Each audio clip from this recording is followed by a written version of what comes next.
Praise God. ആത്മീയ ഭോജനത്തിൻ്റെ 20ാമത്തെ എപ്പിസോഡിലേക്ക് എല്ലാവർക്കും സ്വാഗതം.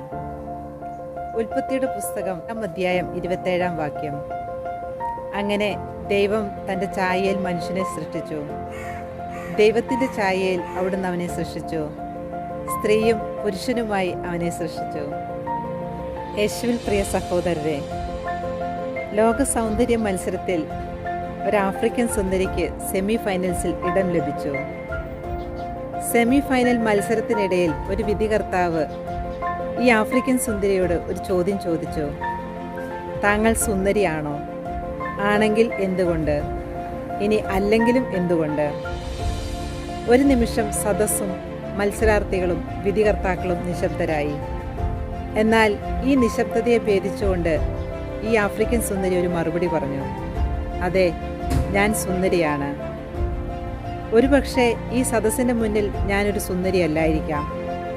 എന്നാൽ എന്നെ ഇങ്ങോട്ടയച്ച എൻ്റെ ആഫ്രിക്കൻ ജനതയുടെ മുന്നിൽ ഞാനൊരു സുന്ദരിയാണ്.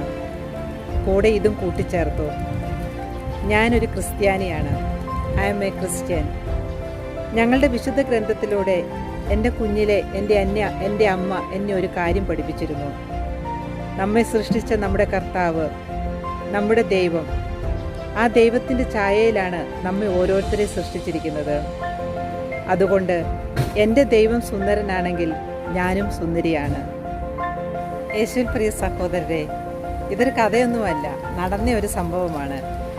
ഈ ആഫ്രിക്കൻ സുന്ദരിയുടെ ആത്മവിശ്വാസവും ദൈവവിശ്വാസവും നമ്മെ ഓരോരുത്തരെ അത്ഭുതപ്പെടുത്തുന്നില്ലേ?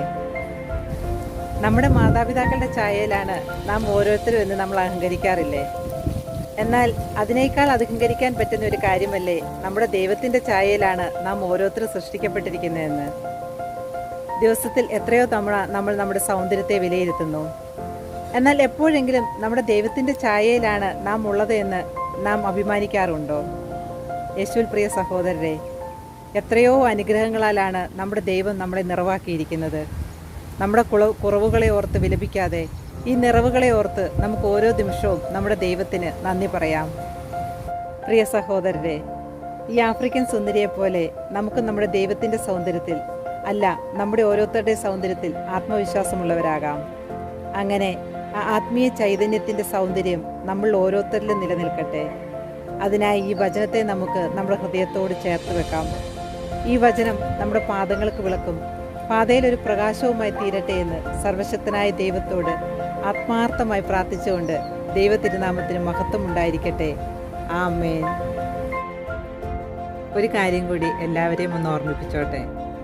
നിങ്ങൾ ഈ വീഡിയോ കണ്ട ശേഷം നിങ്ങൾക്ക് ഇഷ്ടമാവുകയാണെങ്കിൽ നിങ്ങൾ സബ്സ്ക്രൈബ് ചെയ്ത ശേഷം നിങ്ങളുടെ കോൺടാക്ട് ലിസ്റ്റിലുള്ളവർക്ക് ഇത് ഷെയർ ചെയ്യുകയും ഇത് സബ്സ്ക്രൈബ് ചെയ്യാൻ പറയുകയും ഈ വചനം കേൾക്കാൻ അവരെ ഓരോരുത്തരെ ഓർമ്മിപ്പിക്കുകയും ചെയ്യുമെന്ന് ഞാൻ കരുതിക്കോട്ടെ.